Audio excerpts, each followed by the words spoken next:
Mudanças, novas linhas do BRT vão chegar a W3 Norte e ao SIG a partir de amanhã.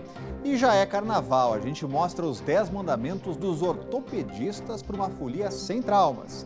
Marcola continua em Brasília, ministro do Supremo nega pedido do GDF para que chefes de facções perigosas deixem a Papuda. Olá, eu sou Rodrigo Orengo e está começando agora o Band Cidade, primeira edição.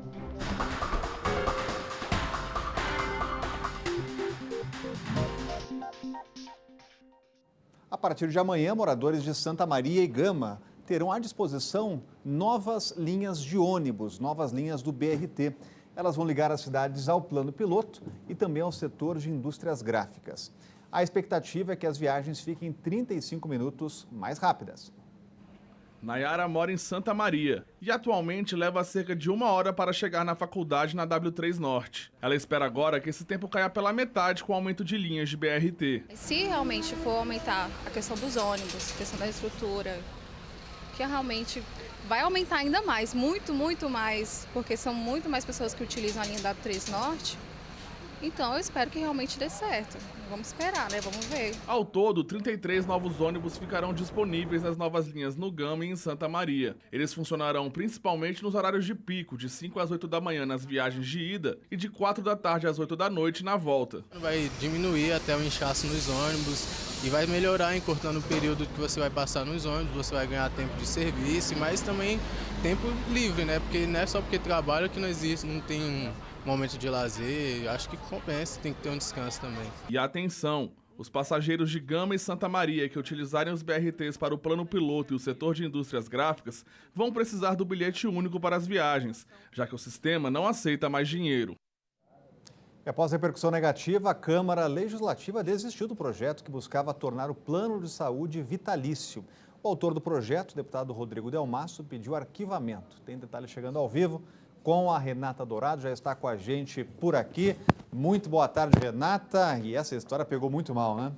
Repercussão imediata e extremamente negativa, né, Rodrigo? Boa tarde para você, para todos que estão aí nos acompanhando. Bem, a justificativa do deputado, que também é vice-presidente aí da Câmara Legislativa, foi o seguinte, que apresentou essa proposta com o objetivo de tentar reduzir o déficit que esse plano causa à Câmara Legislativa. Para a gente ter ideia, esse déficit é de 13 milhões de reais. Então, todo ano, a Câmara tem que arcar algo em torno de 39 milhões de reais para beneficiar cerca de 5 mil pessoas, imagine você, que fazem parte desse plano de saúde. Mas aí qual era a lógica dele? A lógica dele na proposta é o seguinte, bem, ele propunha retirar os funcionários comissionados que já foram exonerados, que por incrível que pareça, mesmo exonerados, eles têm a possibilidade de usar o plano de saúde, então seria retirar esses servidores e incluir os ex-deputados distritais. Então hoje, quem tem esse plano de saúde paga em média, uma média varia de R$ 38 a cerca de R$ 460, um valor bem abaixo do mercado. E esses ex-deputados distritais que quisessem, portanto, aderir por tempo indeterminado a esse plano de saúde, pagariam em torno de R$ 740, também bem abaixo do mercado. Para você ter uma ideia, meu pai e minha mãe têm plano de saúde e ambos pagam, cada um, algo em torno de mais de R$ 2.000. Então, é um valor bem abaixo do mercado que está causando esse déficit aí. Mas realmente pegou muito mal e, diante dessa repercussão da imprensa e da própria opinião pública, ele retirou e decidiu engavetar e disse que os parlamentares vão tentar uma solução para diminuir, portanto, esse déficit. No entanto, esse problema não está só na Câmara Legislativa. A gente lembra que esse mês, o presidente do Senado, Davi Alcolumbre, ele também fez uma mudança no plano de saúde, de forma que os dependentes dos deputados e dos servidores, que até então poderiam se beneficiar com o plano até os 24 anos de idade, ele ampliou essa idade para até 33 anos de idade. Então, dependentes ali de funcionários e senadores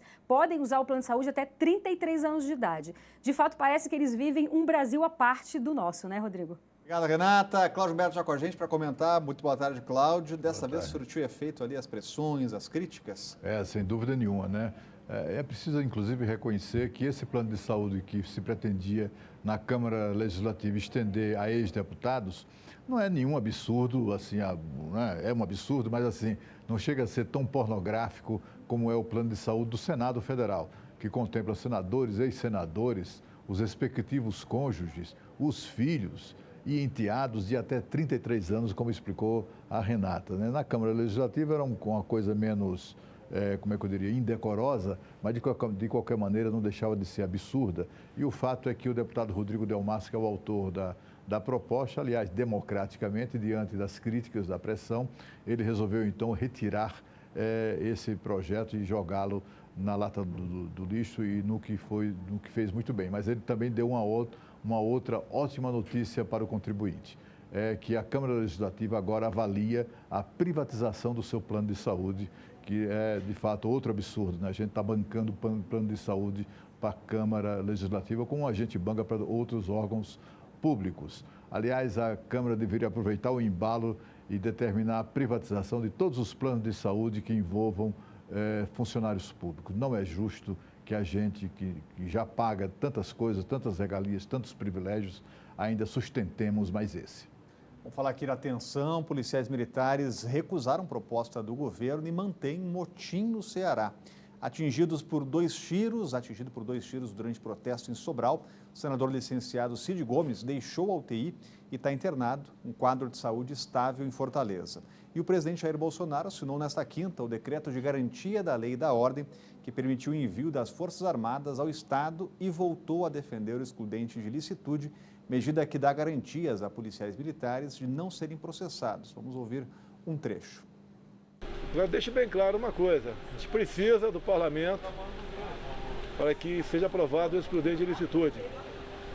A minha consciência fica pesada nesse momento, porque tem muitos jovens de 20 anos de idade, 21, que vão estar na missão. Estão cumprindo uma missão que se aproxima de uma de guerra e depois, caso tenha qualquer problema, vão ser julgados com lei de paz.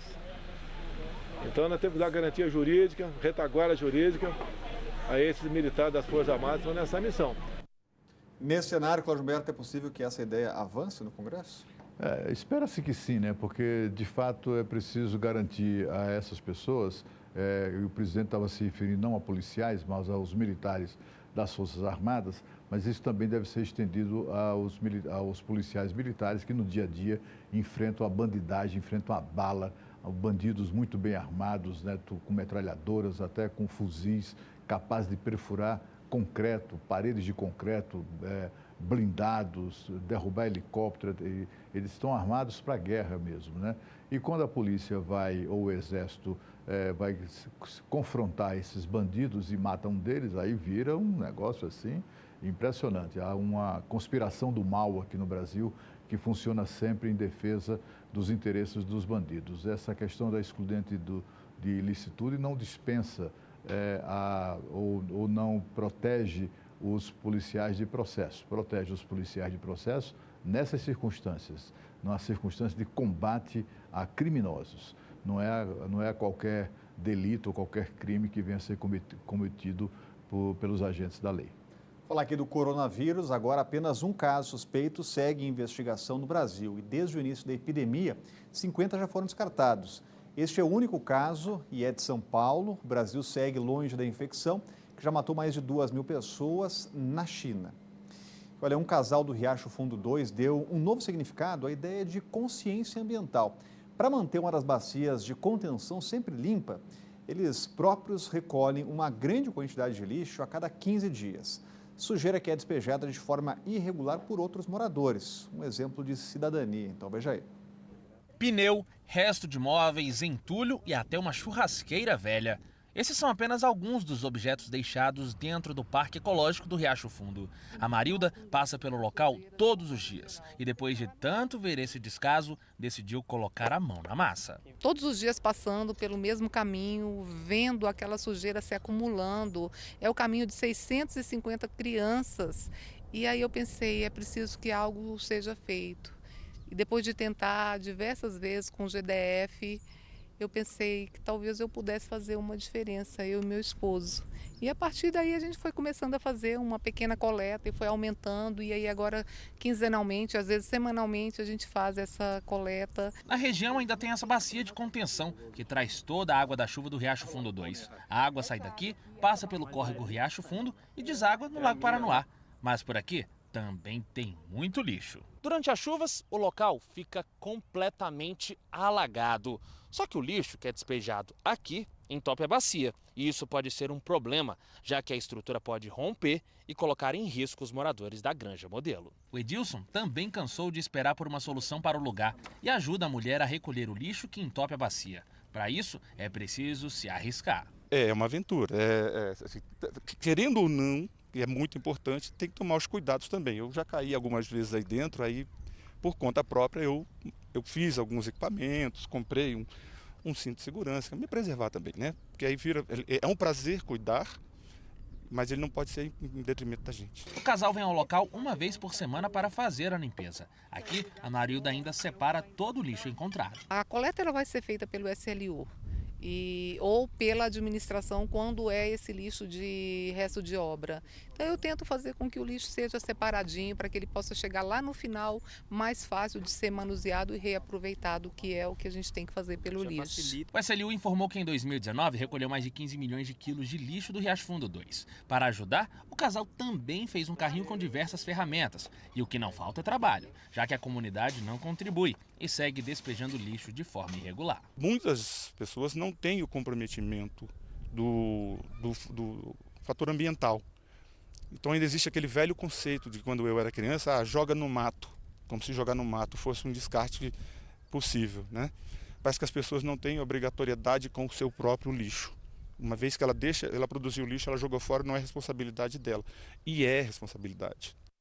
Então vamos às respostas. Em nota, a Nova Cap informou que a limpeza da bacia é feita pelo setor de obras e o DF tem um total de 12 bacias e o trabalho de limpeza está em andamento. Já o SLU cuida da limpeza externa do parque, que tem sido feita conforme demanda. O IBRAM esclareceu que está em fase final a proposta de cercamento nos pontos críticos de depósitos de entulho. Vale lembrar que o descarte irregular é um crime ambiental com multa que pode chegar a R$2.000, inclusive ultrapassar R$2.000. Denúncias podem ser feitas pelo telefone 162 e, para terminar, tem a administração do Riacho Fundo, que garante que vem tentando conscientizar a população sobre a importância de não se jogar lixo em áreas públicas. E a seguir começa a valer hoje uma nova modalidade de financiamento da Caixa, juro fixo. Todos os detalhes logo depois do intervalo aqui no Banho de Cidade. A Caixa Econômica Federal lançou uma nova linha de crédito imobiliário com juros fixos, que começa a valer já a partir de hoje. A taxa é um pouco maior que a dos financiamentos tradicionais, mas dá mais segurança sobre o valor da parcela. Luciana tem 2 filhos e mora de aluguel. Ela sonha com a casa própria e está otimista com a nova linha de crédito a juros fixos. Na nova modalidade, o valor total do financiamento não vai mudar com base na inflação, por exemplo.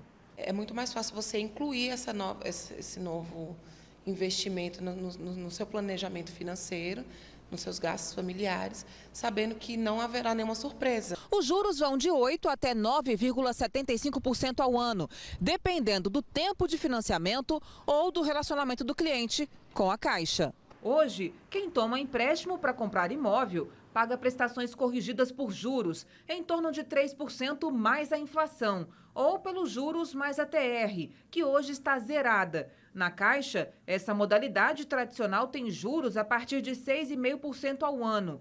Com inflação e Selic em baixa, os modelos atuais podem compensar, mas esse economista explica que há riscos. Você tem historicamente uma oscilação muito grande de inflação, muito grande de juros, de ele já saber quanto que ele vai pagar de juros. Então a gente tem ali uma tabela que pode ir até 9,5%, 9,75% de juros, e ele já sabe que é isso que ele vai pagar. Se o juros for para 10%, 20%, 40%, como chegou na década de 90, ele está pagando 9%, está pagando menos. Com os sinais de retomada da economia, o volume de empréstimos imobiliários em dezembro do ano passado atingiu quase 9 bilhões de reais, o maior desde 2015. A Caixa Econômica tem quase 500 bilhões para investir no setor nos próximos anos. E a taxa de juros pode cair ainda mais. E podemos reduzir. Essas são as taxas máximas, obviamente com a situação atual da economia. O ministro Luiz Roberto Barroso, do Supremo Tribunal Federal, negou o pedido do governador Ibanez Rocha de transferir chefes de facções criminosas da Penitenciária Federal de Brasília para outros presídios federais. A gente volta a falar ao vivo com a Renata Dourado. Qual foi a justificativa do ministro, Renata? Pois é, Rodrigo, o fato é que os argumentos do governador não convenceram o ministro e ele apresentou as seguintes justificativas. Primeiro, o custo que isso traria, e ele destaca, seria um custo para a União e não para o GDF, né? Não para o governo do Distrito Federal. Segundo, ele diz que nesse trânsito aí, ou seja, nessa transferência, essa transferência poderia trazer riscos para a própria população, porque o ministro raciocina que seria mais fácil um planejamento de resgate do Marcola exatamente nesse período aí onde ele estivesse sendo transferido, do que propriamente na segurança, no presídio de segurança máxima, né, que tem todo o aparato do Estado, e ele argumenta exatamente isso, que ficar aqui na capital do país ainda tem um reforço da segurança, das forças nacionais. Então o ministro argumentou isso. E então a gente lembra que no dia 12 desse mês, na verdade, o governador entrou com um pedido na Justiça para que esses chefes de facções criminosas, em especial o Marcola, a gente sabe que ele está aqui desde março do ano passado, no presídio de segurança máxima aqui de Brasília, argumentando o seguinte: olha, a capital do país reúne aí as principais autoridades do Poder Executivo, do Poder Legislativo, do Poder Judiciário, tem também as embaixadas, os representantes da embaixada, então seria um alvo fácil. E o que o governador argumenta? Não necessariamente o Marcola ficar no presídio é o problema, mas toda a estrutura que vem com ele aonde quer que ele esteja. E a gente lembra aqui que no mês de dezembro do ano passado, a polícia e o governo conseguiu interceptar um plano de fuga do próprio Marcola. Nada aconteceu, a polícia foi muito mais rápida, mas houve esse planejamento e, de fato, esse planejamento vai haver aonde quer que ele esteja. Então, foi essa decisão do ministro Barroso. O governador disse que, obviamente, respeita toda e qualquer decisão judicial, respeita também essa decisão judicial, mas que espera que esse pedido dele seja levado para o Supremo Tribunal Federal para análise de todos os ministros. Rodrigo. Obrigado, Renata. Cláudio Humberto, então teremos ainda uma outra fase aí de análise no plenário do Supremo. Exatamente. Foi uma decisão liminar, né? Mas, de qualquer maneira, uma frustração para o governo do Distrito Federal, que apostava muito numa decisão liminar que removesse daqui não só esse bandido, como outros bandidos perigosos que o governo atual acabou trazendo aqui para Papuda, a poucos quilômetros da nossa cidade, a poucos quilômetros de centros urbanos importantes, São Sebastião, por exemplo, e também aqui dos centros do poder, né? Temos aqui em Brasília mais de 200, ou cerca de 200 representações diplomáticas, nós temos com milhares de diplomatas, temos autoridades de todos os poderes, e Brasília tem características muito especiais, uma cidade sem muro.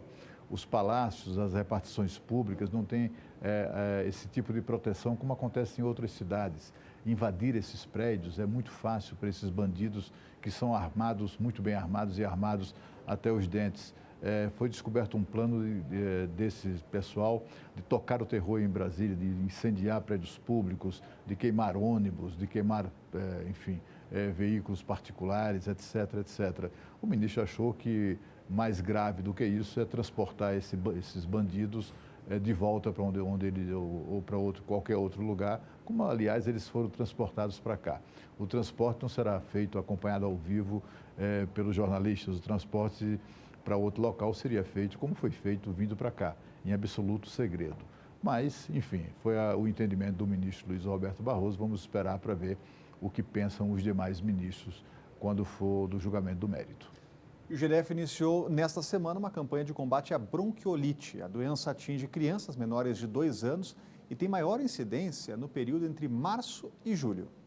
O principal objetivo da campanha é alertar as famílias sobre os cuidados que precisam ser tomados para evitar a bronquiolite. A ação tem o apoio da primeira-dama do DF, Maiara Noronha Rocha, que ressaltou a importância de falar da doença e de adotar medidas simples, como evitar que bebês recém-nascidos tenham contato com pessoas infectadas. O alarme que ficou aqui foi justamente a necessidade que nós temos de disseminar informação nas famílias, nos órgãos públicos, nas empresas privadas, sobre não se aproximar de crianças, principalmente das mais pequenas, das mais novinhas, no período de gripe. Então, às vezes, o adulto nem sabe que está gripado, mas já está ali com o vírus latente. E nessa hora, um beijinho na mão é suficiente para trazer até a óbito uma criança. Então a bronquiolite ela mata se não tratada a tempo, se não tratada com os devidos cuidados. Ainda pouco conhecida pela população, a bronquiolite é uma doença respiratória causada por vírus mais comum em bebês de até 2 anos de idade. Ela é transmitida por secreções respiratórias contaminadas. A doença é mais comum nesta época do ano, que se estende até julho. De acordo com dados do Ministério da Saúde, 150 mil casos de bronquiolite são registrados por ano no país. O carnaval está chegando, aliás, para muita gente já começou, inclusive. Para evitar problemas, a Sociedade Brasileira de Ortopedia divulgou os 10 mandamentos para um carnaval sem traumas. Veja aí. Já tem gente em clima de folia. O carnaval é a mais popular festa brasileira, movimenta multidões pelo país. Tem gente que já começou a curtir e só para na quarta-feira de cinzas. Para tantos dias de agitação é preciso alguns cuidados. Pensando na segurança dos foliões, a Sociedade Brasileira de Ortopedia elaborou os 10 mandamentos para um carnaval sem traumas. Infelizmente, nessa época do ano, do carnaval, nós temos um aumento bem significativo em relação a acidentes, principalmente em relação ao acidente automobilístico, porque a relação de você ter consumido álcool e junto com a direção, isso aumenta 65% o risco de acidente. Entre os cuidados recomendados estão dicas básicas, como se alimentar bem, beber muita água e não dirigir após ingerir álcool.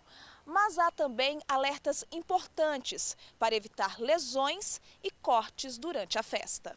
Como os acidentes acontecem nas ruas, a gente saiu do consultório para mostrar na prática. Doutor José Humberto, eu estou com um sapatinho de salto.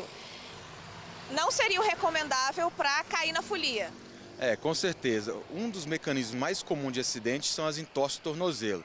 E como você está usando um salto alto, e a maioria dos foliões usam um salto alto, isso favorece a você ter torções, podendo ser torções leves ou até mesmo mais graves como fratura e acabar destruindo o carnaval do folião. Essa é outra dica importante, a gente tentar utilizar o máximo de coisas descartáveis, copos e garrafas, porque o vidro ele acaba fazendo ferimentos tanto superficiais como profundos.